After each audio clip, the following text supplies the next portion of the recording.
Payback मुंसिफ में आप सभी का इस्तकबाल है। मैं हूं खुर्शीद रब्बानी। प्राइम मिनिस्टर नरेंद्र मोदी ने आज एक बार फिर जमकर कांग्रेस पर हमला बोला। पीएम नरेंद्र मोदी ने कांग्रेस पर इल्जाम लगाया कि कांग्रेस मुल्क के बजट को मजहब की बिना पर बांटना चाहती है। पीएम ने कहा कि अगर इंडी गठबंधन की हुकूमत बनती है तो वो देश के बजट का 15% हिस्सा अकलियतों को बांट देगी। कांग्रेस ने पहले धर्म के नाम पर मुल्क को बांट दिया और अब वो मजहब के नाम पर अलग अलग तरह से बंटवारे कर रही है।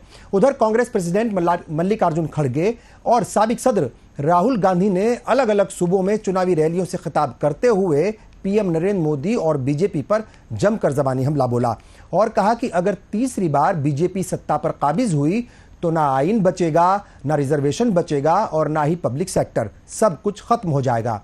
आज बेबाक मुंसिफ में चर्चा इसी मुद्दे पर करेंगे कि क्या वाकई एनडीए और इंडिया दोनों ही हिंदुस्तान के लिए खतरनाक है, हानिकारक हैं, क्योंकि ये दोनों ही गठबंधन लगातार एक दूसरे को मुल्क के लिए खतरनाक बता रहे हैं। इस मुद्दे पर चर्चा करने के लिए कई खास मेहमान हमारे साथ मौजूद हैं। कांग्रेस से कुलभूषण त्रिपाठी जी हमारे साथ जुड़ चुके हैं, बीजेपी से अनिरुद्ध प्रताप सिंह जी हैं, समाजवादी पार्टी से अशोक तिवारी जी हैं और सीनियर जर्नलिस्ट दिनेश शर्मा जी भी हमारे साथ जुड़ चुके हैं। तमाम मेहमानों का मैं स्वागत करता हूं, इस्तकबाल करता हूं। और पहला सवाल दिनेश शर्मा जी आप ही से। जाहिर तौर पर बाकी तीन पॉलिटिकल पार्टियों के नुमाइंदे यहां पर मौजूद हैं, मगर एक सहाफी होने के नाते, एक पत्रकार होने के नाते किस तरीके से आप देख रहे हैं लगातार पहले दिन से ही, जब से चुनाव शुरू हुए तब से लेकर आज तक, दोनों ही गठबंधन एक दूसरे को इस मुल्क के लिए खतरनाक बता रहे हैं। कांग्रेस कह रही है कि अगर वापस प्राइम मिनिस्टर तीसरी बार बन गए मोदी जी तो वो आइन को खत्म कर देंगे। आज भी ओडिशा के अंदर राहुल गांधी आइन की जो किताब है, जो संविधान है, उस किताब को लहरा रहे थे, कह रहे थे कि अगर आ गए तो इसे फाड़ करके फेंक देंगे बीजेपी वाले। क्या वाकई दोनों जो है दल या दोनों संगठन इतने खतरनाक हैं कि देश का जो है वो बंटाधार हो जाएगा दोनों में से कोई भी आ गया तो? देखिए, संविधान की किताब दिखा रहे हैं राहुल गांधी जी, लेकिन क्या वो दिन भूल गए जब प्रधानमंत्री मनमोहन सिंह के हाथ से लेके अध्यादेश को पढ़ा था? वो क्या था? प्रधानमंत्री मनमोहन सिंह के हाथ से अध्यादेश की कॉपी लेके उन्होंने फाड़ के फेंकी थी, सबके सामने, देश के सामने फेंकी थी। उसको संविधान बचाना कहेंगे या संविधान को नष्ट करना कहेंगे? लोकतंत्र की बात कर रहे हैं तो इमरजेंसी किसने लगाई थी? चिट्ठी पत्री अधिनियम कौन लेकर आया था देश के अंदर जब ज्ञानी जैल सिंह राष्ट्रपति हुआ करते थे? बिहार प्रेस बिल कौन लेकर आया था? तो तीन की बातें जो है वो रब्बानी साहब कंट्राडिक्टरी हैं जी, जो हम अपने आंखों से देख रहे हैं, जो आप भी ऑब्जर्व कर रहे हैं। जो चीजों को हम एक लोकतांत्रिक तरीके जो होते हैं, जो एक आदर्श तरीके होते हैं, हम उनसे उतर गए हैं। जैसे कि प्रधानमंत्री नरेंद्र मोदी जी मुसलमानों के मुद्दों को उछाल रहे हैं।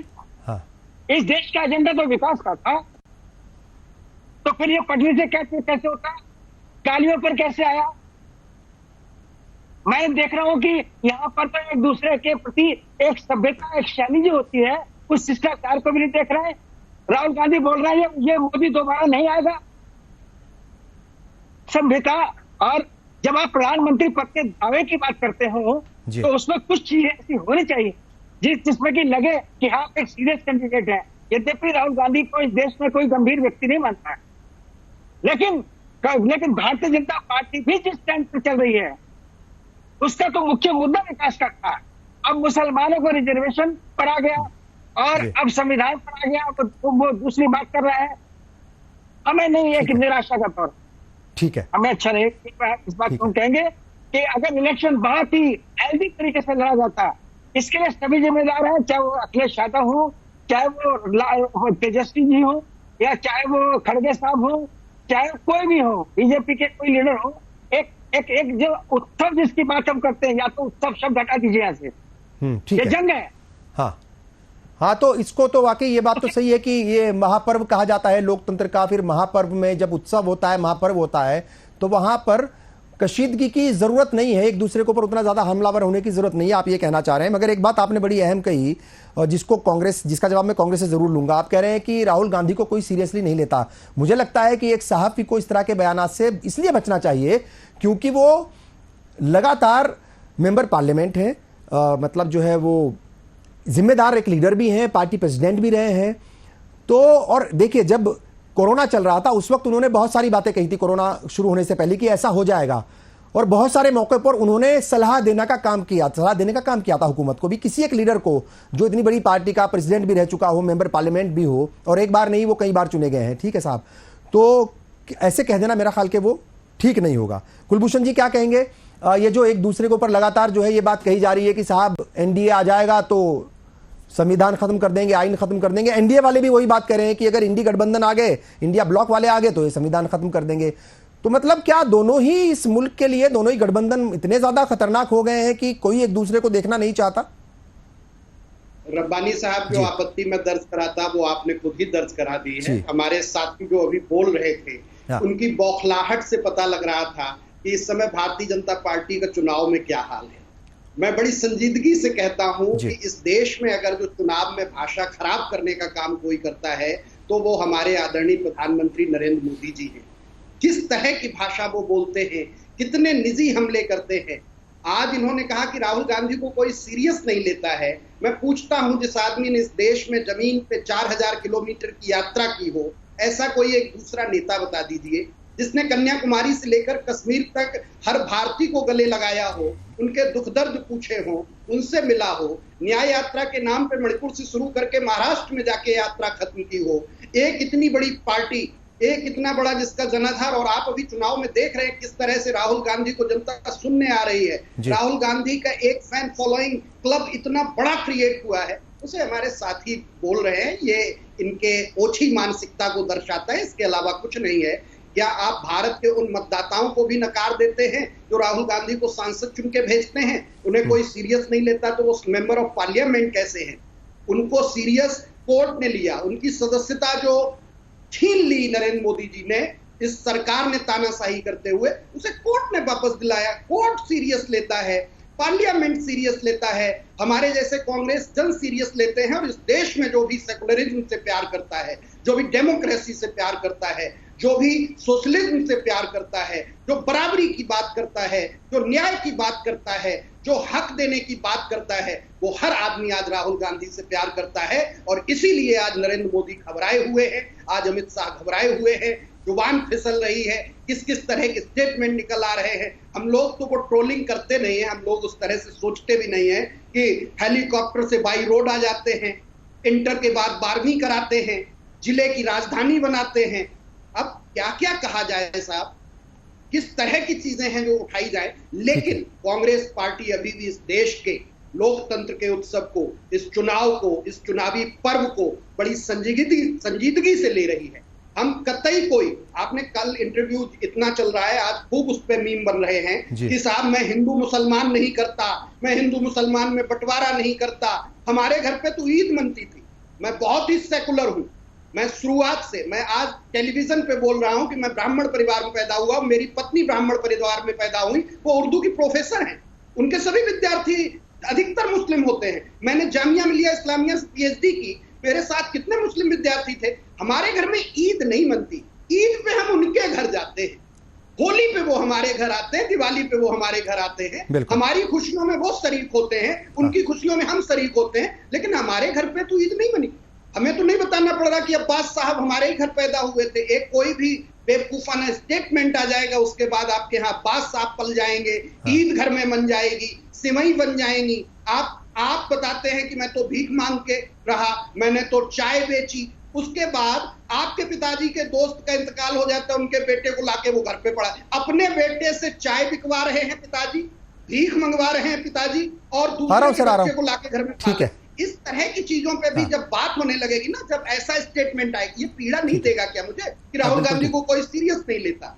ऐसे वक्तव्यों से बचना चाहिए। इस चुनाव के माहौल में जो मुद्दे हैं, महंगाई बड़ा मुद्दा है। आज आप देखिए महंगाई कहां पे है।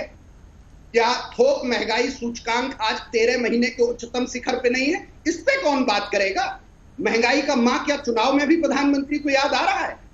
ये सारी चीजें कांग्रेस अपने एजेंडे में लेके चल रही है। संविधान की रक्षा करना, लोकतंत्र की रक्षा करना हमारा उद्देश्य है। उसी पे हम वोट मांग रहे हैं। अनिरुद्ध जी, बिल्कुल ठीक है। अनिरुद्ध प्रताप सिंह जी, देखिए ये बात तो सच है कि एक दिन पहले ही हम कल ही डिबेट कर रहे थे कि प्राइम मिनिस्टर ने बड़ी अच्छी बात कही है कि हालांकि कुछ बातें ऐसी थी जिन पर यकीन करना मुश्किल था। वो ये कह रहे थे कि मैंने कभी हिंदू मुस्लिम नहीं किया, जबकि बहुत बार आपने भी उनके बयान सुने होंगे, हमने भी सुने हैं। मतलब ऐसा नहीं कि किसी और की सुनी सुनाई बात है, डायरेक्ट सुने हैं। बहुत सारे बयान हैं, एक नहीं सैकड़ों बयान ऐसे हैं उनके, ठीक है साहब। मगर वो कल कह रहे थे कि मैं वादा करता हूं आज के बाद हिंदू मुस्लिम नहीं करूंगा। मगर महाराष्ट्र में जाकर के फिर ठीक है, हिंदू और मुस्लिम उन्होंने ये शब्द नहीं बोले, मगर फिर एक धर्म की बात, मजहब की बात वो करने लग गए कि 15% जो है, अगर इंडी गठबंधन की हुकूमत बनती है तो वो देश के बजट का 15% हिस्सा सीधे माइनॉरिटी पर खर्च कर देगी। तो चलिए अगर ऐसा भी है तो माइनॉरिटीज ऐसा तो है नहीं, अब तो दूसरे देशों के जो माइनॉरिटी तबके के लोग हैं उनको भी सीए के तहत नागरिकता दी जा रही है। और मैं पढ़ रहा था आज ही 14 शरणार्थियों को जो है भारतीय नागरिकता दी गई है सीए के तहत, पहली बार ये हुआ है, ठीक है साहब।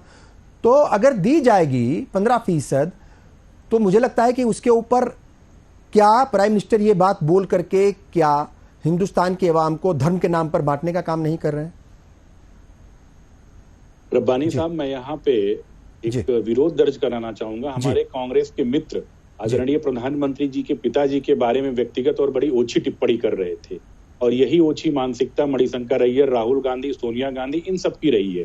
और बार बार आप ऐसे गाली देते रहेंगे, लास्ट में आप 4 जून को कहेंगे ईवीएम हैक हो गया, ये हो गया, वोट परसेंटेज पोल, ये सारी कहानियां आप गढ़ेंगे। बात यहाँ पे ये हो रही है कि बात हिंदू मुसलमान की नहीं, देश के नागरिक की होनी चाहिए। देश को धर्म के आधार पर बंटवारा किसने कराया? नवाखाली आसाम में दंगे किसने कराए? सिखों की हत्या किसने कराई? ये देश में मुसलमानों का पहला हक है, ये व्यक्तिगत रूप से किसने बोला?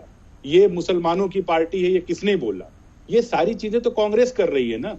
देश को हिंदू मुसलमान को ओबीसी एससी एसटी से रिजर्वेशन लेके, बात मुसलमानों की नहीं है। आप जब विशेष धर्म विशेष को टारगेट करने लगते हैं, ये हिंदू हैं, ये मुसलमान हैं, ये सिख हैं, ये अंग्रेज हैं, ऐसा नहीं करना चाहिए। आप नागरिकता की बात करिए कि आप देश के पिछड़े हुए समाज को, धर्म के आधार पे कोई रिजर्वेशन की बात तो नहीं थी संविधान में, ना है, ना बाबा साहब अम्बेडकर ने किया कि धर्म के आधार पे रिजर्वेशन। अरे मुसलमानों में जो पिछड़े हैं उनको रिजर्वेशन मिलता है, मिलना चाहिए। आप वहां ओबीसी एससी एसटी से इतनी नफरत आपको है कि 4% रिजर्वेशन आप हटा के दे देते हैं। बात ये नहीं है। अगर सड़क बनती तो उसमें ये नहीं लिखा जाता, एक्सप्रेस वे जब बनती है, मोदी सरकार बनाती तो उसमें ये नहीं लिखा जाता कि इसमें इस धर्म के, अमुक धर्म के व्यक्ति चलेंगे, अमुक धर्म का व्यक्ति नहीं जाएगा। उज्ज्वला स्कीम से जब सिलेंडर बांटा जाता है तो ये नहीं कहा जाता कि इस धर्म के व्यक्ति को मिलेगा, इस धर्म के व्यक्ति को नहीं मिलेगा। जब पीएम किसान योजना में सम्मान निधि दिया जाता है तो ये नहीं कहा जाता इस धर्म के व्यक्ति को मिलेगा, इस धर्म के व्यक्ति को नहीं मिलेगा। जब उस्ताद योजना है, उड़ान योजना है, तमाम योजनाएं चल रही हैं व्यक्तिगत रूप से मुस्लिम भाई बहनों के लिए। समस्या क्या है कि कांग्रेस की रोटी इसी पे चलती है, कांग्रेस की रोटी सी चलती है कि आप गंदगी फैलाइए, गालियां दीजिए। इनके डिबेट में, इनके कंटेंट में कांग्रेस के किसी प्रवक्ता से पूछ लीजिए कि भैया आपका देश के लिए क्या विजन मिशन है, आपके पास में लीडर का आपके क्या विजन मिशन है देश को चलाने के लिए, तो बोलेंगे नेहरू जी ने क्या, इंदिरा जी ने ये किया, उन्होंने क्या, उन्होंने देश बांटा, किसी ने सिक्के के दंगे करे, किसी ने क्या किया। आपके पास में ना कंटेंट होता है, ना आपके पास नेतृत्व क्षमता है, ना आपके पास विजन होता है। केवल आपको 2 काम, मोदी जी को गाली दो, गाली देते देते देश का विरोध कर दो, फिर उसके बाद में आप धर्म का विरोध कर दो, हिंदुओं का विरोध कर दो, उसके बाद आप चिल्लाओगे ईवीएम हैक हो गया। ये मुसलमानों का कौन सा भला किए भाई? 1947 में जब देश आजाद हुआ, इस देश में सबसे ज्यादा मुस्लिम रियासतें हुआ करती थी, 400 से ज्यादा थी। अवध का नवाब, हैदराबाद का नवाब, सारे नवाब थे। लेकिन सबसे ज्यादा अशिक्षा कहां पे पहल पनपी? क्योंकि इन लोगों ने मुसलमानों को गरीब से गरीब करते गए, केवल डर दिखाते गए। बताइए ना कौन सा मुस्लिम प्राइम मिनिस्टर के कैंडिडेट बनाए इन्होंने? बड़ा मुसलमानों कर रहे हैं। बताइए ना कि नेहरू जी ने कितने स्टेट के सीएम मुसलमान बनाए थे।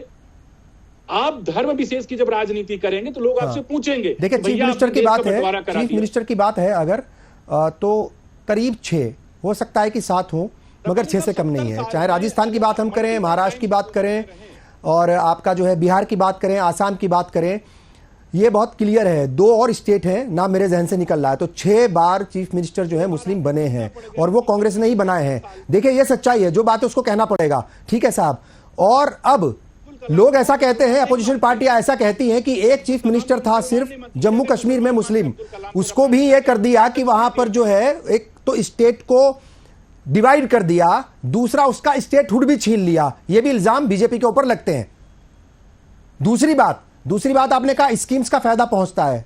ठीक है, सच्चाई है ये कि स्कीम्स का फायदा पहुंचता है। जब स्कीम कोई निकलती है, कोई सड़क बनती है, कोई हॉस्पिटल बनता है, या कोई सी भी योजना, चाहे वो स्कॉलरशिप की हो या जो है वो महिलाओं से रिलेटेड कोई हो या फिर जो है छात्रों से या किसानों से रिलेटेड कोई मसला हो, स्कीम का फायदा पहुंच रहा है। मगर यह भी सच है कि बीजेपी टिकट नहीं देती। ना 2017 में शायद यूपी में सिर्फ एक टिकट दिया था, 2022 में कोई टिकट उत्तर प्रदेश में नहीं दिया। आप तेलंगाना की बात कर लें, आप राजस्थान की बात कर लें, मध्य प्रदेश की बात कर लें, चलो छत्तीसगढ़ में तो आबादी बहुत कम है, मगर मध्य प्रदेश में और राजस्थान में ठीक ठाक आबादी है। और राजस्थान का जो एक तारीख रही है बीजेपी की, वो ये है कि हमेशा कम से कम 2 टिकट देती थी। और एक बार ऐसा भी हुआ राजस्थान की असेंबली में कि 200 में से सिर्फ 2 मुस्लिम थे, 2 मुस्लिम एमएलए थे और दोनों बीजेपी के थे। कांग्रेस से एक भी नहीं जीता था। उस वक्त कांग्रेस की सिर्फ 21 सीटें आई थी। तो और इस बार कितने टिकट दिए? सिर्फ 1 टिकट दिया। तो देखिए ये सवाल तो उठेंगे ना साहब। आप ठीक है, आप वो बात सही है कि सरकार जो योजनाएं चलाती है उनका फायदा पहुंच रहा है तमाम कम्युनिटी तक, मगर मुसलमानों को सियासत में आगे बढ़ने नहीं देना या उनको जो है रोक देना, उनको टिकट नहीं देना, ये भी तो कहीं ना कहीं नाइंसाफी है। इसको भी तो आप मानेंगे ना? रब्बानी साहब, मैं एक हाँ प्लीज कंटिन्यू कीजिए आप। जी रब्बानी साहब, मैं ये कह रहा हूँ कि टिकट की जो होती कई कंडीशन होती, विनिबिलिटी और कई चीजों को देख के, खासकर विनिबिलिटी को देख के दिया जाता है। अब सर मेरी बात का बुरा मत मानना अनिरुद्ध जी, बस प्लीज बुरा मत मानना, क्योंकि कई बार ऐसा हुआ है, मैंने देखा पिछले एक आध हफ्ते में, अगर मैं कुछ सवाल करता हूं तो बुरा मान जाते हैं। मैं सिर्फ आपको थोड़ा सा मतलब बताना चाह रहा हूं। देखिए इसी बार अभी जो 5 राज्यों के चुनाव हुए थे, राजस्थान का जिक्र मैं कर रहा हूं। एक यूनुस खान वजीर है, मतलब एक यूनुस खान जो है वो थ्रू आउट शुरू से ही बीजेपी के लीडर रहे हैं और 2 बार वो इलेक्शन जीते और दोनों बार कैबिनेट मिनिस्टर बने। और मिनिस्ट्री भी उनको पीडब्ल्यूडी वजारत थी, मतलब पीडब्ल्यूडी जो है वो एक अच्छा पोर्टफोलियो माना जाता है। पोर्टफोलियो था उनका पीडब्ल्यूडी और रोडवेज और ट्रांसपोर्ट। ठीक है साहब, मगर इस बार, पिछली बार भी टिकट दे दिया था उनको, सचिन पायलट के सामने टोंक से उतार दिया था, मगर इस बार उनको टिकट नहीं दिया गया। वो इंडिपेंडेंट मैदान में उतरे और जीत करके आए। अब आप बताइए, ईमानदारी से बताइए, ऐसा नहीं। शाहनवाज हुसैन, देखिए शाहनवाज हुसैन 3 बार जो है वो जीते हैं, 3 बार जीते हैं बिहार से, 2 बार भागलपुर से जीते हैं, 1 बार कोई दूसरी कॉन्स्टिट्यूएंसी से उससे जीते हैं। तो ऐसा नहीं है साहब, मौका देंगे तो जीतेंगे भी। नहीं, मौका बिल्कुल मिलता है। मैं कह रहा हूं कि अब्दुल कलाम साहब राष्ट्रपति कैंडिडेट थे और ये इतने मुसलमानों के इतने सपोर्टर बनते हैं। इन्होंने कितनी बार सपोर्ट किया? नहीं किया ना अब्दुल कलाम को। प्रॉब्लम क्या है कांग्रेस के साथ में? ये मुसलमानों को डर दिखाते हैं, साहब हमको वोट नहीं दोगे तो ये कर देंगे। मुसलमानों के बीच में ये सब डर वर खत्म हो गया। उनको भी लगता है ये सब केवल मूर्ख हमको बना रहे थे। आप चाहे मुजफ्फरनगर जाइए, चाहे आप किशनगंज जाइए, उनको समझ में आ रहा है कि ये कांग्रेस जो है केवल डर दिखा रही थी, मूर्ख बना रही थी और कुछ नहीं कर रही थी, क्योंकि 10 साल उन्होंने शासन देख लिया है। उनको लॉ एंड ऑर्डर चाहिए, उनको डेवलपमेंट चाहिए, उनको चाहिए। आप ये कितने सिविल सर्वेंट निकालते थे? इस बार आप यूपीएससी के रिजल्ट आप उठा के देखिए, कितने मुस्लिम भाई बहन बच्चे निकले हैं। अगर आप किसी को इंक्लूसिव ग्रोथ देंगे, डेवलपमेंट देंगे, उनको माहौल अच्छा एजुकेशन का देंगे, तो उसमें हो जाएंगे। ये केवल एक डर का माहौल है। राहुल गांधी जी चलेंगे, ये लोग क्या करते हैं, इनका 2% वोट बैंक है यूपी के अंदर। ये जब चलेंगे वहां से कहेंगे ये यहाँ पे ये मुसलमानों का है, ये हिंदुओं का है, ये यहाँ पे है, ये यहाँ पे है, करते करते करते करते आप 44 पे सिमट गए। धीरे धीरे हमें लगता है कि आप बाहर सिमट गए। और इनका सपोर्ट कौन करता? पाकिस्तान के एक मिनिस्टर हैं, वो इनके सपोर्ट में ट्वीट करते हैं। और भारत के मुसलमान फॉर्मर मिनिस्टर है फवाद खान, वो अभी वजीर नहीं है, आप पूछिए इनका सपोर्ट करते। इनका रिश्ता पाकिस्तान भारत पर सर देखो, फिर अनिरुद्ध जी, फिर देखो मैं थोड़ा सा करेक्ट करना चाहूंगा आपको, वो किया उन्होंने। मगर ये भी सच है कि कई बार पिछले 10 साल में कई बार प्राइम मिनिस्टर की तारीफ की है वहां के सिटिंग मिनिस्टर्स ने, वहां के मेंबर पार्लियामेंट ने, वहां के बड़े लीडर्स ने। तो अगर कोई प्राइम मिनिस्टर की तारीफ कर दे तो वो तो ठीक, और अगर कोई राहुल गांधी की तारीफ कर दे तो वो खराब। तो मतलब आप बताइए ईमानदारी से, ये कैसे चलेगा? सपोज करिए कि आप एंकर हैं, जी आप बीजेपी के भी लोग हैं, कांग्रेस के भी लोग हैं, आप बायस होकर आप अंपायर है ना, दोनों खिलाड़ियों को देखिए कौन खेल रहा कौन नहीं खेल रहा है।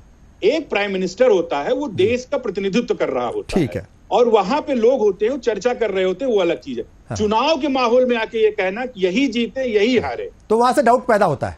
ठीक है, तो ये डाउट पर आप हर के मुसलमान क्यों नहीं कहते? आप मुजफ्फरनगर में करिए ना डिबेट। सर मैं आऊंगा, कुलभूषण जी मैं आऊंगा, कुलभूषण जी आपके पास ही आऊंगा, कुलभूषण जी मैं आपके पास आऊंगा, क्योंकि अशोक तिवारी जी देखिए 15-16 मिनट की डिबेट होगी और अशोक तिवारी जी तक अभी हम नहीं पहुंचे हैं।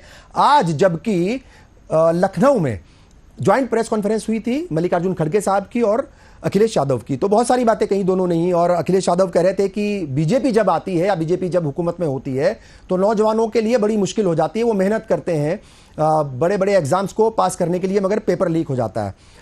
तो वही मसला है कि हर एक पार्टी दूसरी पार्टी की निगाह में नाकारा है, निकम्मी है, और वो कहीं ना कहीं मुल्क के लिए हानिकारक है। अशोक तिवारी जी आपका भी मैं रिएक्शन लेना चाहूंगा इस पर। जी देखिए, देश की नौजवान जो होता है वो देश की रीढ़ होता है। हाँ, हमारा नौजवान ही हमारा भविष्य होता है, और नौजवान को जब काम नहीं मिलेगा, रोजगार नहीं मिलेगा, तो प्रताड़ित हो जाएगा, दिशा विहीन हो जाएगा, और वो नौजवानी में ही अपने सपने संजोए रहता है, उसमें पूरे नहीं होंगे। ये बात बिल्कुल सही कही आपके थे। आज नौजवानों को दिशा भ्रमित कर दिया है मोदी ने। ये नौजवान खुद खुश था, हालांकि 10 साल बीत गया शासन को, जो 15 वर्ष का लड़का था उसमें और 25 साल का हो गया। एक समय था जो 14 में मोदी जी आए थे, मैं यही शुरू करता हूँ जी। 10 साल का शासन जनता ने नकारा था कांग्रेस, 10 साल का शासन हो गया था, जनता बदलाव चाहती थी, और बदलाव के रूप में मोदी जी को लगा, उसे जनता को, उत्तर भारत की जनता को खासतौर से लगा कि मोदी जी बहुत बड़ा विकास कर देंगे, गुजरात मॉडल ले आए, गुजरात मॉडल का सपना था।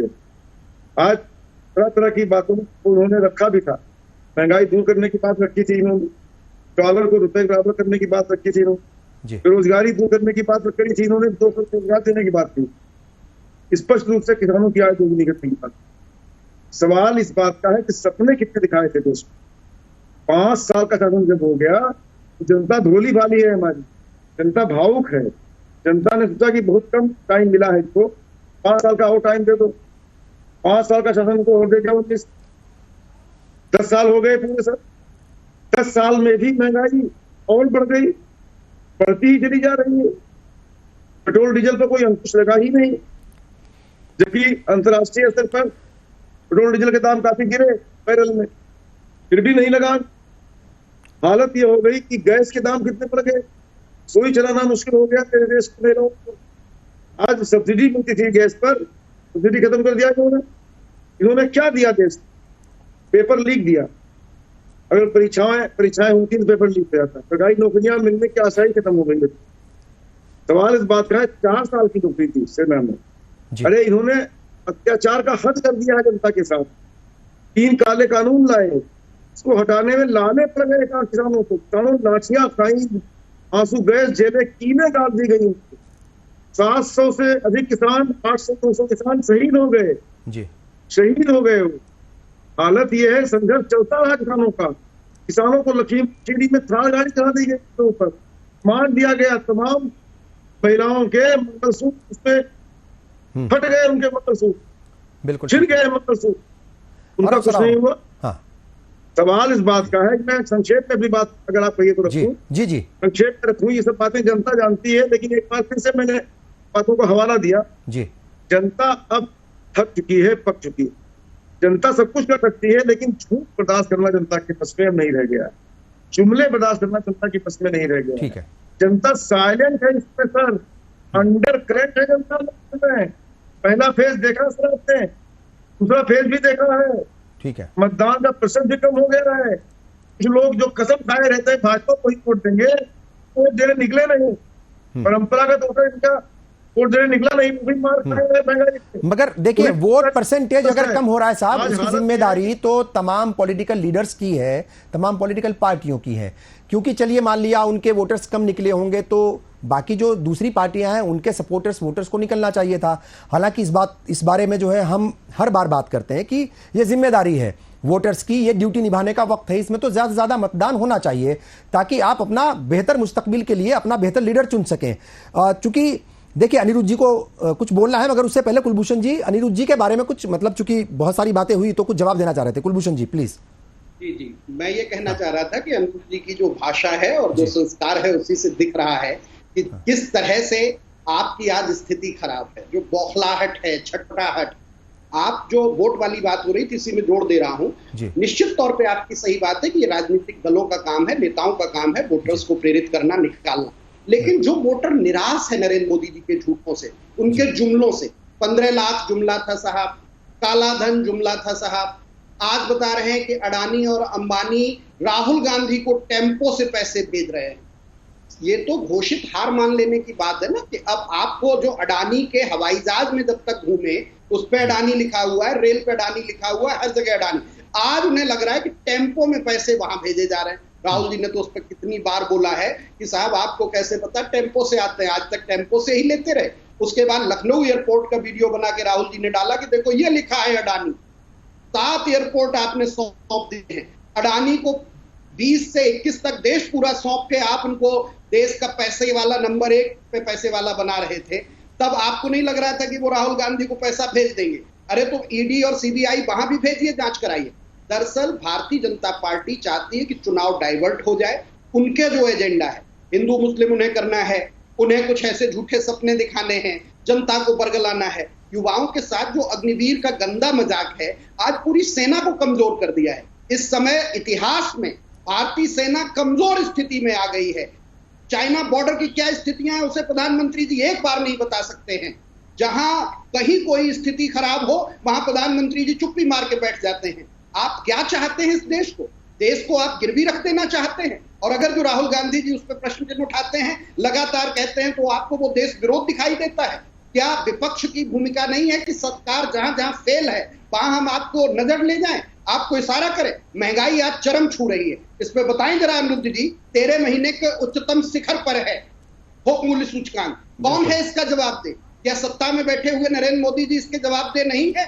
क्या वो नहीं देख रहे हैं कि आज कमाई कितनी है एक भारतीय आदमी की? नौकरियों की क्या स्थिति है? प्राइवेट सेक्टर में क्या है? जीएसटी के मारे बुरा हाल है। निम्न मध्य वर्ग और मध्य वर्ग अपने व्यवसायों से खाली होता चला जा रहा है। सिर्फ पूंजीपतियों की सरकार चला के आप इस देश का भला करने वाले हैं? और यह प्रश्न हमेशा कांग्रेस उठाती रही है और उठाती रहेगी। और इसीलिए आज नरेंद्र मोदी जी की और अमित शाह जी की बॉडी लैंग्वेज और जुबान बराबर लड़खड़ा रही है, क्योंकि कुर्सी लड़खड़ा गई है। 4 जून को विदाई तय है। कोई ताकत अब तुम्हें नहीं बचा पाएगी, चाहे जितनी भी झूठ बोल लो, नए जुमले कुछ ले आओ, घर में ईद मनवा लो, चाहे जो करवा लो। हर देश का समझदार नागरिक, हर देश का जनता जनार्दन हर चीज को देख रही है, जान रही है, वो इन जुमलों में फंसने वाली नहीं है। अनिरुद्ध जी, हंसी जो है ना, ये 4 ठीक है जी। अनिरुद्ध जी भनी साहब, कल को इन लोगों को ईद से भी डर लगने लगेगा, ईद भी नहीं मनाने देंगे ये लोग। अगर आदरणीय प्रधानमंत्री जी बोल दें कि नाक बंद करके इधर से नहीं इधर से सांस लीजिए, ये लोग दोनों नाक बंद कर लेंगे, क्योंकि इतनी दिक्कत इनको हो गई। अब ईद के लिए पीछे पड़ गए कि ईद मनाने नहीं देंगे ये, और कहेंगे मुसलमानों का भला करते हैं हम। समस्या क्या है कि कांग्रेस के पास में यही मुद्दे 2014 में, यही मुद्दे 2019 के हर जगह उठाते रहे, और इनका वोट मत प्रतिशत देखिए कहां से कहां पहुंच गया, क्योंकि इनके मुद्दों में दम नहीं होता है। भैया, जब देश में पूरे वर्ल्ड में मोबाइल मैन्युफैक्चरिंग में भारत दूसरे नंबर पे जाएगा तो क्या रोजगार नहीं आएगा? जब लाखों किलोमीटर, जब सड़कें बनेंगी रोजगार नहीं आएगा? जब एक्सप्रेस वे बनेगा रोजगार नहीं आएगा? जब एयरपोर्ट्स बनेंगे रोजगार नहीं आएगा? इंफ्रास्ट्रक्चर बनेगा, डेवलप होगा तो उसमें रोजगार नहीं आएगा? समस्या कि आपको दिखता नहीं है। आपको कुलभूषण जी, रोजगार किसको चाहिए? राहुल गांधी जी को। अशोक जी हमारे बड़े भाई हैं, वो अभी बोल रहे थे कि, लेकिन उनका मैं दर्द समझ रहा हूं कि 2012 के बाद एक भी चुनाव समाजवादी पार्टी उत्तर प्रदेश में नहीं जीत रही है। आप चाहे 2017 का चुनाव लीजिए, 2014 का चुनाव लीजिए, 2019 का चुनाव लीजिए, 2022 का चुनाव लीजिए, एक भी चुनाव ये लोग नहीं जीत रहे हैं, चाहे वो जिला पंचायत, पंचायत का चुनाव, नगर पंचायत, विधानसभा, लोकसभा का। ये लोग कह रहे अरे भैया, रामपुर में आजम खान के खिलाफ शिकायत किसने किया था? किसने शिकायत किया था? वहां के एक मुस्लिम भाई ने शिकायत किया था। आप ये बार बार ये नैरेटिव सेट करते हैं हिंदू मुसलमान, ये आप लोग उनके अंदर डर बिठा रहे हैं। हम वहां की सीट जीत के आ रहे हैं रामपुर में, और आप कह रहे हैं कि आप उसको डर बिठा रहे हैं कि क्योंकि आज का युवा ये जानता है कि हमें एक अच्छी सरकार मिली है, हम मोदी जी को और आगे मौका दे रहे हैं ताकि हमें express way, highway, road, airport, हम डेवलपमेंट, इन सब चीजों को देखते हैं।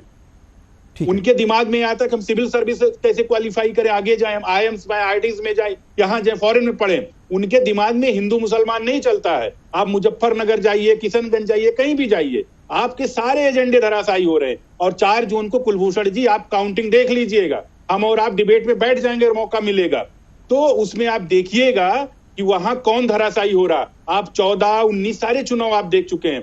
सिर्फ आप इतना प्रयास करिए कि आपके शहजादे राहुल जी रायबरेली का चुनाव जीत रहे हैं कि नहीं जीत रहे हैं, इतना कंफर्म कर लीजिए। चलिए ठीक है, दिनेश जी आपके पास आता हूं। ठीक है दिनेश जी, देखिए आज की अगर हम बात करें, आज के ही मतलब तकरीरें सुने, दोनों के भाषण सुने, तो मोटे तौर पर दोनों जगह यही बात है।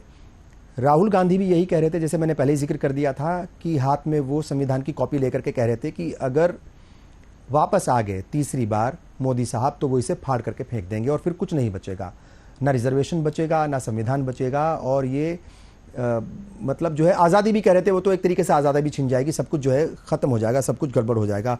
संविधान का जिक्र बार बार हो रहा है और दोनों पार्टियों की तरफ से लगातार हो रहा है, दोनों ही पार्टियों की तरफ से बहुत ही शिद्दत के साथ इस बात को वो कह रहे हैं, एनडीए वाले भी और इंडिया वाले भी, कि संविधान ख़त्म कर देंगे अगर आगे सामने वाले। संविधान को ख़त्म करना, देखिए बदलाव तो बहुत हुए हैं, एक आध तो बदलाव हुआ नहीं है, दर्जनों बदलाव हुए हैं संविधान के अंदर अलग अलग वक्त में और हर हुकूमत में हुए हैं, मगर संविधान को ख़त्म कर देना ये किस बात की तरफ इशारा है कि बार बार लोगों के बीच जाकर के ये कहना कि संविधान ख़त्म हो जाएगा या ख़त्म कर दिया जाएगा, इसको समझना चाहते हैं लोग। ये असल में इशारा किसकी तरफ है, किसे बताना चाहते हैं, किसे समझाना चाहते हैं? क्योंकि संविधान तो मोदी जी भी कह चुके हैं कि बाबा आ जाएंगे अगर, बाबा भीमराव अंबेडकर, बाबा साहब खुद आ जाएंगे अगर, तो वो भी संविधान में बदलाव नहीं कर पाएंगे, उसे भी ख़त्म नहीं कर पाएंगे। इसके पीछे की असल वजह समझना चाहते हैं कि है क्या असल में। किसी भी देश की शक्ति के लिए जी, उसके शक्ति संपन्न होने के लिए, चाहे देश में हो चाहे यहाँ हो, या यहाँ के स्थानीय मुद्दे, हाँ, एक पूर्ण बहुमत की सरकार का होना बहुत आवश्यक। टुकड़ों टुकड़ों की सरकार कभी भी देश की आकांक्षाओं को और देश के संविधान को नहीं बचा सकती। सच तो यह है कि अगर इस देश के अंदर इंडिया अलायंस की सरकार आती है जी, तो तब आप देखेंगे संविधान पूरी तरह से खतरे में है। जैसे क्या आप इस बात को इनकार करेंगे कि 370 हटाने के लिए जो संशोधन किया गया संविधान में, वो गलत था? क्या वो देश के खिलाफ था या देश के लिए था? एक बात। दूसरी बात, जो भी कांग्रेस उठा रही है, जैसे कि उसने संविधान बचाने की बात की है, मैंने पहले ही आपको रब्बानी साहब इस विषय पे मैं बोल चुका हूं। हमें लगता नहीं कि कहां से संविधान खतरे में जा रहा है। उसको जस्टिफाई करने के हमारे सारे मित्र बैठे हुए हैं यहाँ पर, बहुत अच्छे हैं, प्रवक्ता है, बोले बड़ी अच्छी शैली में हमारे कांग्रेस के मित्र बोल रहे हैं, अनिरुद्ध जी भी हैं और अशोक जी भी बोल रहे हैं, अच्छा लग रहा है, और रब्बानी साहब तो है ही है जी। लेकिन मैं बात जानना चाह रहा हूं कि हम आरोप लगाते समय ये जरूर देखें कि क्या हमारे अंदर क्या चीज है जी। पेपर लीक केवल उत्तर प्रदेश में हुआ, ये गलत बात है, नहीं होना चाहिए। लेकिन वो जो उत्तर प्रदेश लोक सेवा आयोग कॉम्प्रोमाइज किया गया था, जिसमें कि 55 लोग एक ही जाति समुदाय के थे, और वो खास तौर से अखिलेश यादव जी से रिलेटेड थे, वो लोग चुनकर आए थे, जिनके बारे में आज जांच बैठी हुई है जी। कई तो घर बैठा दिए गए हैं, कॉपियां पकड़ी गई हैं जिसमें की ओवरराइटिंग की गई थी, उसको मारे जाएंगे। आप आरोप लगाते समय ये भी तो देखिए, आपने तो पीसीएस को कॉम्प्रोमाइज किया। तो मेरा ये कहना है कि देखिए चुनाव चल रहा है और इसमें हर व्यक्ति अपने दांव चल रहा है, अपनी बात को स्थापित करने के लिए नैरेटिव सेट कर रहा है। अब इसमें इस दौर में तो सब होली दिवाली चल रही है रब्बानी साहब जी, इससे आरोप का क्या जवाब दे, ये इस समय क्या तारीख पता है? अब तो जो कुछ बोलना है, जो कुछ बोला जा रहा है, उसका कोई पब्लिक नोटिस नहीं ले रही है। टीवी चैनलों पर जो चल रहा है उसका पब्लिक नोटिस नहीं ले रही, क्योंकि माइंड सेट हो चुका। किसको कहा जाना है माइंड सेट हो चुका उसका, चाहे वो कोई भी दल, कोई राजनीतिक दल हो। अब्दुल्ला साहब बोल रहे हैं वहां पर कश्मीर में बैठकर कि वहां पर जो है क्या नाम है, देश में पाकिस्तान से बात करनी होगी। क्या भारत सरकार क्या की जो रणनीतियां, जो नीतियां हैं, मगर अगर वो देखिए दिनेश जी देखिए, अगर वो ऐसा कह रहे हैं तो इसमें कहीं कोई वो ऐसा तो मसला नहीं है कि वो उन्होंने कोई बहुत ऐसी खराब बात कह दी कि जो नहीं होनी चाहिए।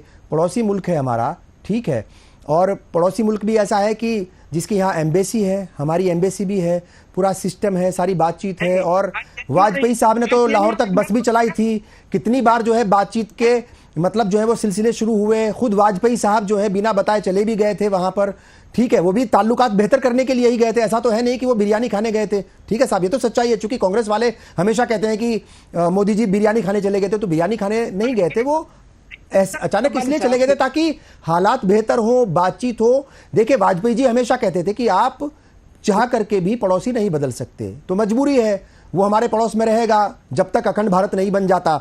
ठीक है साहब, हम दुआ करते हैं कि हमारी ही जिंदगियों में अखंड भारत बने, ये दुआ तो हम भी कर रहे हैं और इसके लिए कोशिशें सबको करनी चाहिए।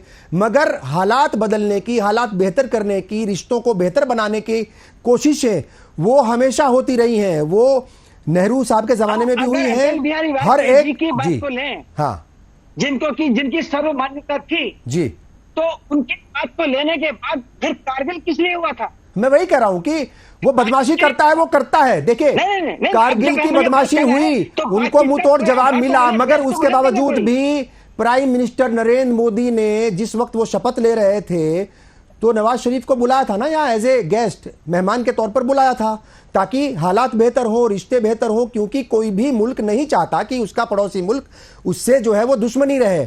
तो हालात बेहतर करने के लिए ही अचानक पहुंच गए थे प्राइम मिनिस्टर नरेंद्र मोदी वहां पर। तो ये कोशिश तो वजीर आजम ने भी की थी ना, अपने पड़ोसी के साथ कोई बुरा नहीं किया। क्या अपने भारत ने किए? मैं वही कह रहा हूं कि अगर फारूक अब्दुल्ला ने बेहतर हालात करने के लिए बातचीत की बात कही है तो कौन सा गुनाह कर दिया? कुलभूषण त्रिपाठी जी, आप जरा थोड़ा सा समझाइए इस बात को कि क्या पाकिस्तान के साथ, हालांकि ये मसला है नहीं पाकिस्तान का इस वक्त, क्योंकि पाकिस्तान के बारे में बात करना जो है ना, अभी हम 2 दिन पहले बात कर रहे थे तो कोई सहाफी थे मेरे साथ, वो ये कह रहे थे कि भाई ऐसे मुल्क का जिक्र क्यों करना जहां पर ना तो सही तरीके से डेमोक्रेसी है, ना हालात बेहतर है, तो छोड़ दीजिए उस मुल्क को, उसके हालात पर छोड़ दीजिए जब तक हालात बेहतर वहां के नहीं होते।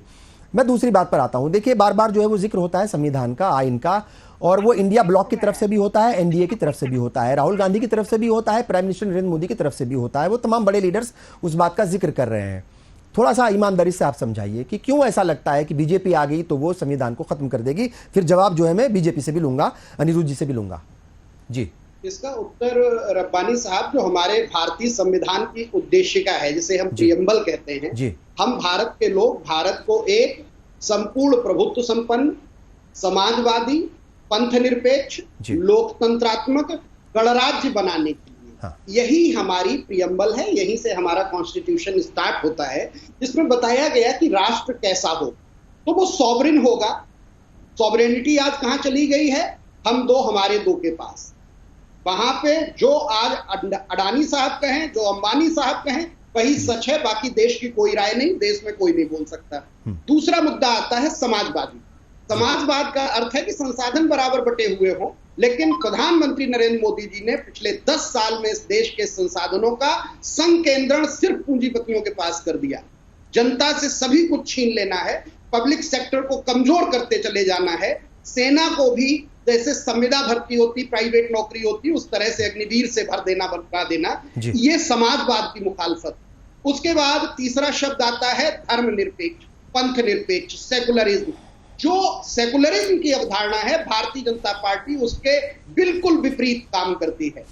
जो कहेंगे, जैसे सबका साथ सबका विकास मोदी जी का सबसे बड़ा जुमला है, जो उन्होंने उछाला कुछ और है, उसकी हकीकत कुछ और है। ठीक इसी तरह से लोकतंत्र, चुनाव का महापर्व है।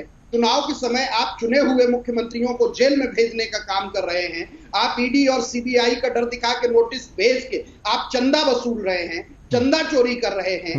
आपने कोविड के दौरान एक ऐसी कंपनी जो वैक्सीन बना रही थी उससे मोटा चंदा ले लिया और परीक्षण नहीं होने दिया, वो वैक्सीन पूरे देश में लगवा दिया। आज मोदी जी भगौड़े हो गए हैं उस सर्टिफिकेट से। कोविशील्ड का सर्टिफिकेट निकला रखा है मेरे पास, मोदी जी की मुस्कुराती हुई फोटो लगी थी। मैं रिक्वेस्ट करूंगा, क्योंकि आप बहुत ही अच्छा बोलते हैं और बहुत ही मुहज्जब तरीके से बोलते हैं और एक लिमिट में बोलते हैं, मगर इस तरह के अल्फाज प्लीज मत कीजिए इस्तेमाल। नहीं, वो देखिए सर, जब दर्द होता है, जान जा रही है, हमने भी कोविशील्ड लगवाई है, कोविशील्ड जिन्होंने लगवाई उनका दर्द इस तरह से चरम पे है जब एस्ट्राजेनेका कहती है कि हाँ साहब प्लॉटिंग तो होगी और हमने चंदा दिया है, भारतीय जनता पार्टी को इलेक्टोरल बॉन्ड खरीदा है, और आज वो फोटो और नाम क्यों हट गया उस सर्टिफिकेट से? कोई बताएगा क्या? नरेंद्र मोदी जी की फोटो क्यों गायब हो गई जिस दिन ब्रिटेन में वहां बयान आया? यहाँ के सॉफ्टवेयर से वो फोटो हटा दी जाती है। तो एक तो ये लोकतंत्र के बाद अगला जो मैंने बताया था कि जो हमारे संविधान की रूपरेखा है उसी के खिलाफ चूंकि काम हो रहा है, इसलिए ये विपक्ष की मांग है कि अगर भी ये दोबारा आ गए तो पूरी तरह से संविधान को खतरा है। दरअसल आप नागपुर, जहां से यह भारतीय जनता पार्टी अपना प्राण तत्व ग्रहण करती है, जहां से आरएसएस की विचारधारा से ये पल्लवित और पुष्पित होती है भारतीय जनता पार्टी, इनका मात्र संगठन है। अगर जो वहां का आप कार्यालय देख लेंगे, वहां की गतिविधियां देख लेंगे, तो आपको खुद समझ में आ जाएगा कि संविधान का कितना सम्मान आरएसएस करती है, कितना तिरंगे का सम्मान है, आपको ठीक से समझ में आ जाएगी ये। इसलिए विपक्ष अगर ये कहता है कि संविधान खतरे में है, यदि भारतीय जनता पार्टी जीती, और निश्चित तौर पर आज देश में सब मान रहे हैं, और इसीलिए विपक्षी इंडिया गठबंधन को लगातार बढ़त मिलती चली जा रही है। ठीक है, अनिरुद्ध जी मैं आऊंगा, चूंकि समाजवादी पार्टी के भी और वो इंडिया ब्लॉक का हिस्सा है, तो उनसे भी मैं इस पर रिएक्शन ले लेता हूं। क्या लगता है साहब, क्यों बार बार ये लगता है इंडिया ब्लॉक को कि अगर एनडीए आया, अगर मोदी जी आए तीसरी बार, प्राइम मिनिस्टर नरेंद्र मोदी बन गए, तो वो संविधान को पूरी तरीके से खत्म कर देंगे? क्यों लगता है? उसकी 2-3 वजह गिना दीजिए, और बहुत जेन्युइन होनी चाहिए वो, ताकि जवाब देंगे फिर अनिरुद्ध जी। जी 10 वर्ष का शासन पूरे देश ने देखा जी, खुर्शीद भाई जी, 10 वर्ष का शासन पूरे देश ने देखा है। इनके कार्यशैली पूरा देश ने देखा, इनकी कार्यशैली भी पूरा देश ने देखा। कार्यशैली ही बताती है एक खास तरह का वातावरण तैयार करते हैं देश में, एक खास तरह के लोग ज्यादा उत्साह में आ जाते हैं, और एक खास के तरह के लोग किस तरह से कार्य करते हैं। सवाल इस बात का है, इधर उधर की चाशनी पिला करके इन्होंने इधर उधर की चाशनी पिलाने का काम अभी भी कर रहे हैं, लेकिन देश उस चाशनी को पी नहीं रहा। इस समय देश जो है अपनी मूल आवश्यकताओं पर वोट कर रहा है इस समय देश। और जहां तक संविधान की बात आपने करी है, संविधान की मूल आत्मा, संविधान की जो मूल आत्मा है के साथ नहीं है भारतीय जनता पार्टी। ये अच्छी तरह पूरा देश जानता है। ये चाहते हैं कि 400 से अधिक सीटें हमारी आ जाएं, जिससे हम संविधान में पूरा परिवर्तन कर दें, हम संविधान में तरह तरह की चीजों को परिवर्तन कर दें, इसके फैब्रिक को बिगाड़ दें। देश का फैब्रिक ही नहीं रहेगा तो देश कहां से रहेगा? सवाल इस बात का है, ये चाहते हैं आरक्षण को भी समाप्त करना चाहते हैं, आरक्षण को एक गला देना चाहते हैं, आरक्षण को खत्म कर देना चाहते हैं। ये इनका जो है मंशा इनकी ठीक नहीं है। ये पूरा देश धीरे धीरे समझ गया है किस तरह से इन्होंने सार्वजनिक उपकरणों को बेचा एक एक करके, और कुछ खास हाथों में डाल दिया, कुछ खास पूंजीपतियों को सौंप दिया। वो भी देश देख रहा है। ये इनकी मंशा ठीक नहीं है, कि नियत ठीक नहीं है। अनिरुद्ध जी से जवाब ले लेते हैं। का उत्साह इसी तरह बढ़ता रहा तो मॉब लिंचिंग कोई रोक नहीं पाएगा सड़कों पर, और देश में एक तरह से जो हालत हो जाएगी, अपना मच जाएगी। मॉब लिंचिंग को रोकने के लिए कानून लेकर के आई है मरकजी हुकूमत। ये एक अच्छा कदम था उसका, क्योंकि मॉब लिंचिंग में सिर्फ मुसलमानों की ही जाने नहीं गई, बहुत सारे दूसरे लोगों की भी गई हैं। क्योंकि मुसलमानों को टारगेट किया गया था, कई बार टारगेट किया गया था, ये सच्चाई है, मगर फिर दूसरे लोगों को भी टारगेट किया जाने लग गया, अलग अलग इलाके के लोगों को भाषा के नाम पर, और वो दलित है या क्या है, बहरहाल प्राइम मिनिस्टर को भी बोलना पड़ा था उसमें। मगर एक अच्छी बात यह है कि वो मॉब लिंचिंग को रोकने के लिए कानून लेकर के आई। अनिरुद्ध प्रताप सिंह जी, देखिए हिमंता बिस्वा शर्मा जो हैं, जो आसाम के चीफ मिनिस्टर हैं, वो भी कल दिल्ली में बोल रहे थे कि 400 सीटें दिलवा दीजिए, 400 सीटें जितवा दीजिए, तो हम फला फला मस्जिदें भी ले लेंगे वापस। ठीक है साहब। कर्नाटक के मेंबर पार्लियामेंट, उनका टिकट कट गया। अयोध्या के मेंबर पार्लियामेंट और कई सारे बड़े लीडर बार बार ये कहते रहे टेलीविज़न पर आकर के, सोशल मीडिया के ज़रिए, ठीक है साहब, कि आप 400 सीटें जितवा दीजिए, हम बदल देंगे आइन को, संविधान को बदल देंगे। तो शायद इंडिया ब्लॉक के लोग, शायद कांग्रेस, शायद राहुल गांधी और खड़गे साहब को इसलिए बोलना पड़ रहा है कि अगर ये आ गए तो संविधान बदल देंगे, क्योंकि अक्सर इस तरह के बयान बीजेपी के लीडर्स की तरफ से ही आए, और वो लीडर भी कोई छोटे मोटे नहीं थे, मेंबर पार्लियामेंट थे, चुने हुए थे। तो क्या कहेंगे? रब्बानी साहब, अभी आप और दिनेश शर्मा जी बात कर रहे थे प्रधानमंत्री जी के जाने पर पाकिस्तान। देखिए, प्राइम मिनिस्टर हो या कोई भी सरकारें होती आपस में बात करती हैं। मनमोहन सिंह जी भी जाते रहे, अटल जी हैं, प्रधानमंत्री मोदी जी भी आएंगे, ये सब चलते हैं। लेकिन ये होता चुनाव में आके किसी के बारे में पाकिस्तान का बोलना, और दोनों में फर्क क्या है? मनमोहन सिंह जी 26/11 के बाद चुप हो जाते हैं, और उसके बाद में पुलवामा के बाद बालाकोट होता है प्रधानमंत्री मोदी जी का। दोनों के इस कन्विक्शन में फर्क है। अब आते कुलभूषण जी बार बार कहते हैं कि प्रियम्बल को, अरे साहब प्रियम्बल को चेंज ही किया था आपकी सरकार ने आपातकाल लगा के। आप कह रहे हैं लोकतंत्र की बात कर रहे हैं, प्रियम्बल की मूल भावना को चेंज ही किया था आपकी सरकार ने आके, और उसके मूल उसमें एड ऑन किया था तमाम वर्ड को। इसलिए ये बातें होती हैं कि प्रियम्बल बदलेगा, संविधान बदला, ऐसा कुछ नहीं है।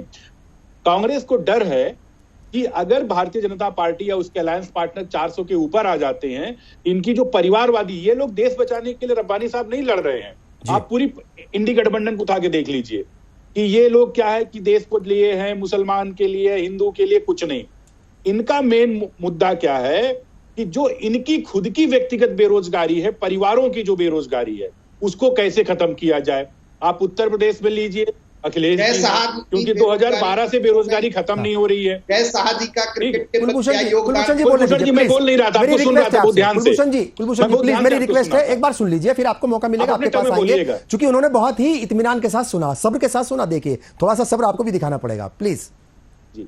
आप इंडी गठबंधन के रब्बानी साहब किसी को देखिए, आप उत्तर प्रदेश आइए, अखिलेश जी की देख लीजिए, आप बिहार जाइए, तेजस्वी लालू जी के परिवार को देख लीजिए, आप तमिलनाडु जाइए, वहां पे परिवार को देख लीजिए, आप जहां जहां जाइए, केवल इन लोगों को डर है कि जो परिवारवाद और जो भ्रष्टाचार है, अगर ये लोग इतने बार बार कॉन्टिन्यूअस आते रहेंगे, जनता इनको पूछेगी नहीं, क्योंकि इनके हर नैरेटिव फेल हो गए। जैसे 2019 में राफेल का लेके आए थे, वो ग्राउंडेड हो गया इनका। फिर ये शुरू किए कि कुछ रिजर्वेशन और इन सब मुसलमानों को, वो इनका ग्राउंडेड होता चला गया। फिर ये कुछ न कुछ करते रहते हैं, ये ग्राउंडेड होते चले जा रहे हैं सारे मुद्दे। तो ये लोग खुद एक बौखलाहट में हैं कि अगर हम लोग इस तरीके से रहे तो हमारी तो राजनीति खत्म हो जाएगी। और ये फैक्ट है, आज की जनता 2024 का ये न्यू इंडिया है, नया भारत है, यहां आपकी परिवारवाद और भ्रष्टाचार नहीं चलने वाला है, क्योंकि लोग डेमोक्रेसी को समझ चुके हैं, लोग डेवलपमेंट, इंक्लूसिव ग्रोथ, इन सब चीजों को देखते हैं।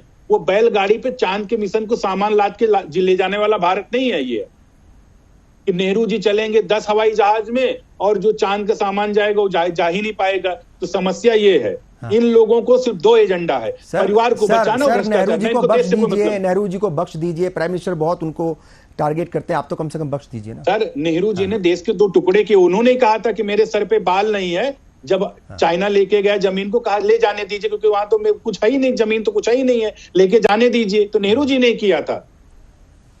ठीक है, गावर एयरपोर्ट तो नेहरू जी ने दिया था, नेहरू जी गिफ्ट में देते रहे हैं। कांग्रेस की तो आदत रही है चाइना के साथ एग्रीमेंट करने की। जवाब दे दीजिए कुलभूषण जी। बता दें कि राहुल गांधी ने चाइना पीपुल्स एग्रीमेंट किया, पीपुल्स पार्टी के साथ कांग्रेस का कौन सा एग्रीमेंट? जहां का जिक्र कर रहे हैं मोदी जी, प्रधानमंत्री जी अभी अपने भाषण में कह रहे थे कि उन्होंने रोज एक कॉलेज खोला है, एक सप्ताह में एक यूनिवर्सिटी देश में खुली है, 15 दिन में एक एम्स खुला है।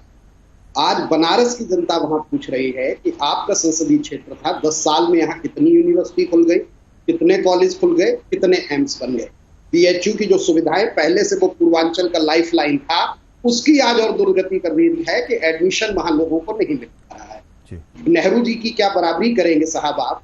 जब आपने कहा कि बैलगाड़ी से चलते थे, उस समय एम्स बना के खड़ा कर दिया था, आईआईटी बना दिए थे, इसरो बना दिया था, आईआईएम खड़े कर दिए थे, और इस देश में जो उद्योग है उसको आधुनिक मंदिर कहा था। ये किताबों में और कोटेड है, लिखा हुआ है। नेहरू जी पे तो बात न करिए, लेकिन हाँ, इस समय जो मैं इस पे टिप्पणी कर रहा था, यही भारतीय जनता पार्टी की बौखलाहट है। अभी ये बता रहे हैं कि इतने मुद्दे लाए, लेकिन कोई मुद्दा कांग्रेस का सफल नहीं हुआ। कांग्रेस का एक ही मुद्दा है, न्याय। हम 5 न्याय चाहते हैं, 25 गारंटी की बात करते हैं, हम महंगाई और बेरोजगारी की बात करते हैं, हम कोई भी और मुद्दा ले ही नहीं रहे। और इसी मुद्दे पर रब्बानी साहब आज पूरे देश में जनमत बना हुआ है। जनता बहुत समझदार है, जनता का हम सम्मान करते हैं। निश्चित तौर पर 10 साल हमने शासन चलाया, 2004 से लेकर 2014 तक देश में कांग्रेस की सरकार रही और एक बहुत विद्वान प्रधानमंत्री मनमोहन सिंह ने काम किया।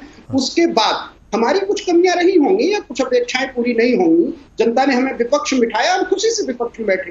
19 में भी प्रयास किया, फिर भी विपक्ष में बैठे। लेकिन आज 24 में जब जनता हमें दोबारा से सत्ता देने जा रही है और भारतीय जनता पार्टी विपक्ष की ओर जा रही है, तो ये प्रधानमंत्री जी की और अमित शाह जी की हड़बड़ाहट, लड़खड़ाहट दिखाई दे रही है, उनकी बॉडी लैंग्वेज। और साथ ही साथ भाजपा के जो भी पक्षधर और प्रवक्ता है, उनकी जुबान नेहरू से बराबरी करेंगे, नेहरू को पकड़ लाएंगे कि नेहरू के मारे ये स्थिति है, नेहरू के सर पे बाल नहीं थे तो उन्होंने ऐसा कर दिया। अरे साहब, अभी एक बहुत बड़ा मीम वायरल हो रहा था ना, एक लड़की नाप रही थी प्रधानमंत्री जी के बाल उससे, और उसके बाद काटे जा रहे थे। हम लोग तो खैर इनकी बात नहीं करते हैं कि कितने लाख का कोट पहना, क्या पहना।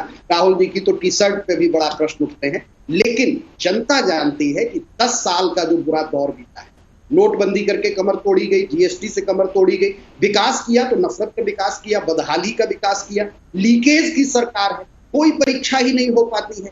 लक्की ड्रा से आप भर्ती कर दीजिए, किसी को भी पकड़ा दीजिए, आप हर जगह पैसा कमाने के चक्कर में हमेशा पेपर दिख जाएगा। इस पे अभी अनिरुद्ध जी ने नहीं बोला, मैं 3 बार बीच में कहता रहा, क्या पेपर लीक हुए हैं या नहीं। उत्तर प्रदेश का नौजवान आज 80 की 80 सीटों पर निर्णायक मतदान में भूमिका निभा रहा है, और वो पुलिस भर्ती पेपर जो लीक हुआ, जो पीसीएस में आरओ की परीक्षा पेपर लीक हुआ, तो पीसीएस की डेट पहले बढ़ा के आगे की गई और बाद में कब घोषित होगी उसकी नहीं। 22 के चुनाव में योगी जी ने चुनाव के दौरान 2012 से 2017 के बीच में बोला था हर 12 से 100 दिन के अंदर शिक्षक भर्ती होगी उत्तर प्रदेश में, आज तक नहीं हुई। इसलिए भारतीय जनता पार्टी को जनता आज भारतीय झूठ पार्टी या भारतीय जुमला पार्टी मान चुकी है, और इसीलिए ये बौखलाहट दिखाई। ठीक है दिनेश शर्मा जी, देखिए ये बात तो सही है कि अभी जो है वो कुलभूषण जी भी कह रहे थे कि 5 न्याय और 25 गारंटी की बात हम कर रहे हैं, और वो 5 न्याय और 25 गारंटी जो है उसमें कहीं कोई हिंदू मुस्लिम का या कुछ ऐसा नहीं है। वो तमाम देश की जनता, वो नौजवानों की बात हो रही तो तमाम मजहब के, तमाम इलाकों के नौजवान उसमें हैं, ठीक है साहब। और वो महिलाओं की बात है, किसानों की बात है, तमाम वर्गों की बात है। तो वहाँ पर हिंदू मुस्लिम कुछ नहीं है, और कहीं कोई बदलाव की बात नहीं है कि साहब अगर इंडिया ब्लॉक की हुकूमत बन गई तो वो वैसा हो जाएगा। बार बार जो है वो चूंकि टारगेट करने की कोशिश की जाती है कि साहब इनके जो मैनिफेस्टो इन्होंने जारी किया था उसके अंदर वो मुसलमानों के लिए ऐसा कर देंगे, वैसा कर देंगे। खड़गे साहब कई बार टाइम मांग चुके हैं प्राइम मिनिस्टर से, उन्हें वक्त नहीं मिलता। वो कह रहे हैं कि भाई मैं आपको बताना चाहता हूँ, ये है हमारे उसमें लिखा हुआ जो भी हमने अपना घोषणा पत्र जारी किया है। मैं आपसे ये जानना चाहता हूँ, ये तो अपनी जगह हो गई ये तमाम बातें, इल्ज़ाम, दोनों पार्टियां एक दूसरे के ऊपर तकड़े इल्ज़ाम लगा रही हैं। मगर अगर हम महाराष्ट्र की बात करें, महाराष्ट्र को लेकर के पिछले कई दिनों से अलग अलग बयानात आ रहे हैं। पहले शरद पवार ने कहा कि जो छोटी छोटी पार्टियां हैं कुछ दिनों के बाद उनका विलय हो जाएगा कांग्रेस में। ठीक उसी वक्त जो है प्राइम मिनिस्टर कह रहे थे, उन्होंने एक तरीके से ऑफर दिया शरद पवार को भी और शिवसेना को भी कि आप एनडीए में शामिल हो जाइए, आपके जो ख्वाब हैं, जो सपने हैं, वो यहाँ पूरे हो जाएंगे। किस तरीके से आप इन बयानों को देखते हैं? क्योंकि कुछ लोग ऐसा भी कह रहे हैं कि शायद प्राइम मिनिस्टर का ये जो ऑफर है वो इसलिए है कि कहीं अगर बहुमत साबित करने में कुछ अड़चन आती है या उससे पीछे रह जाते हैं, जिस तरह की ऐसी खबरें मार्केट में तैर रही हैं, पॉलिटिकल गलियारों में ये बातें हैं कि भाई वो एनडीए 250 तक सिमट रहा है या तमाम चीज़ें हैं, इंटरनल सर्वे है और फलाने पता नहीं क्या क्या है। क्या ये ऑफर जो है ये इसलिए प्राइम मिनिस्टर ने कहा या इसको ऐसे ही लेना चाहिए? क्योंकि प्राइम मिनिस्टर की बात जब होती है वो कुछ बोलते हैं तो जाहिर तौर पर दूर का सोच करके या दूर का देख करके ही बोलते हैं। रब्बानी साहब, हम किसी भी राजनीतिक दल की रणनीतियों में कैसे हस्तक्षेप कर सकते हैं? हमें क्या राइट है? आप किस एंकर को, आप किस गेस्ट को बुला रहे हैं, हम ये कहें कि आप उसको मत बुलाइए। अगर उन्होंने कोई ऑफर दिए हैं तो ये उनकी आंतरिक रणनीतियों के हिस्से हैं। आज एक टूल्स है, पॉलिटिकल टूल्स हैं। आज डिबेट में आपको दिनेश शर्मा की जरूरत है, कल को किसी और की आपको आवश्यकता है, परसों आप कह रहे हैं कि जरूरत पड़ सकती है, मतलब आप ये कह रहे हैं कि जरूरत पड़ सकती है, तो उस पर सवाल क्यों उठाया जाए? राजनीतिक क्षेत्र में ये सारे ही राजनीति की अपनी रणनीतियां होती हैं। रब्बानी साहब, एक विषय में मैं आपसे जाए तो आपने एक मुद्दा उठाया था, प्लीज। आपने उठाया था कि भारतीय जनता पार्टी मुसलमानों को राजनीति भागीदारी क्यों नहीं देती है। अभी आपका एक प्रश्न था, बहुत महत्वपूर्ण प्रश्न था। हमने जो अपने 30-35 साल के करीब इस कैरियर में देखा है, कुछ अपवादों को छोड़कर भारतीय जनता पार्टी अगर किसी मुस्लिम प्रत्याशी को उसमें टिकट प्रत्याशी बनाया है तो मुसलमानों ने ही उसको वोट नहीं दिया, वो हार गया। ठीक है, देखिए, हाँ ठीक है, आपकी बात ठीक है। देखिए, मुख्तार अब्बास नकवी भी एक बार लोकसभा का चुनाव जीते, 3 बार जिक्र मैंने किया था अभी उनका, मतलब शाहनवाज हुसैन का। 2 बार वो जो है वो एक कॉन्स्टिट्यूंसी से जीते भागलपुर से, और एक बार, एक मैं नाम उसका मैं भूल रहा हूं, दूसरी से जीते। 3 बार वो भी जीते। राजस्थान का भी मैं जिक्र करूं तो राजस्थान में भी कई बार member parliament, sorry assembly member बने हैं, ठीक है, और भी बहुत सारे मेंबर पार्लियामेंट जीते हैं, ऐसा नहीं है। और बीजेपी को वोट दिया है कि नहीं दिया, देते हैं कि नहीं देते हैं, देखिए ये इसके ऊपर रिसर्च बहुत गहराई से करना बहुत जरूरी है। बहुत सारे लीडर्स जो हैं वो खुद दावा करते हैं कि हाँ उन्हें वोट मिलता है। और अगर कहीं मत जाइए, आप कहीं मत जाइए, चूंकि आप लखनऊ में हैं, आप राजनाथ सिंह जी से पूछ लीजिए कि वोट मिलता है कि नहीं मिलता है। तो और सिर्फ राजनाथ सिंह जी नहीं है, बहुत सारे ऐसे लीडर हैं जो आपको कहेंगे कि हाँ उनका वोट हमें मिलता है। जी, मैंने कहा मुस्लिम प्रत्याशी को मुसलमान ही वोट नहीं करता। ये चूंकि वक्त की कमी है, अब जाहिर तौर पर मैं चाहूंगा कि अशोक तिवारी जी भी कुछ रिएक्शन दें कि जो कुछ ये चल रहा है, ये जैसे मैंने जिक्र किया महाराष्ट्र की पॉलिटिक्स का कि प्राइम मिनिस्टर ने एक तरीके से ऑफर दिया था, अभी पिछले हफ्ते की बात है। क्या कुछ आप जो है इसके अंदर कैसे दिख रहे हैं इसको, इसका सियासी मतलब क्या है? सियासत में इस तरह के ऑफर्स का क्या मतलब होता है ऐसे वक्त में, वो भी इलेक्शन के वक्त? जी जी जी कुलदीप भाई, देखिए मोदी जी बहुत ही समझदार पॉलिटिशियन है, और मोदी जी को ये पता है कि वो चुनाव हार रहे हैं, अच्छी तरह पता है। उनके चेहरे पर शिकन आती है लेकिन उसको छिपाने का प्रयास करते हैं जी। इधर उधर की मुद्दे भी उन्होंने बहुत किए, कुछ चल नहीं पाया। अब महाराष्ट्र में वो बुरी हार रहे हैं। महाराष्ट्र में उनको पता है कि उनका कार्ड फेल हो गया जी, शिंदे फेल हो गए, शिवसेना में उद्धव ठाकरे की कार्ड चल रहा है, अजित पवार फेल हो गए, शरद पवार का कार्ड चल रहा है, ये सबको पता है। ठीक है, इसी हिसाब से उसे ठीक कर सकते हैं। ठीक है, चूंकि वक्त की कमी है, कुलभूषण जी आपके पास आऊंगा, कम से कम अल्फाज में जवाब दीजिएगा प्लीज। वक्त की कमी है, ऐसा थोड़ा सा समझिए अशोक जी प्लीज। हाँ सर जी, वही महाराष्ट्र को लेकर के मेरा आखिरी सवाल है कि भाई इस तरह के ऑफर का क्या मतलब है? हालांकि आज उन्होंने ये भी कहा है कि इलेक्शन के बाद दोनों ही पार्टियां, नकली शिवसेना और जो शरद पवार की पार्टी है, वो दोनों कांग्रेस में उनका विलय हो जाएगा। कुछ दिन पहले ऑफर दे रहे थे कि आ जाइए। अब प्रधानमंत्री जी खुले मंच से ये स्वीकार कर चुके हैं कि अब 270 उनको नहीं मिल रहा है, 272 की जो बात थी, 400 पार तो बहुत दूर गया। अब उनको ये दिखाई दे रहा है कि शायद हम 225 250 तक आते हैं तो मुझे कुछ दलों की जरूरत पड़ेगी। लेकिन मैं आपको बता दूं रब्बानी साहब, अब भारतीय जनता पार्टी और एनडीए 200 के नीचे जा रहा है, इसकी कोई जरूरत उन्हें नहीं पड़ेगी कि किसी के साथ। ठीक है सर, अनिरुद्ध जी कम से कम अल्फाज में प्लीज।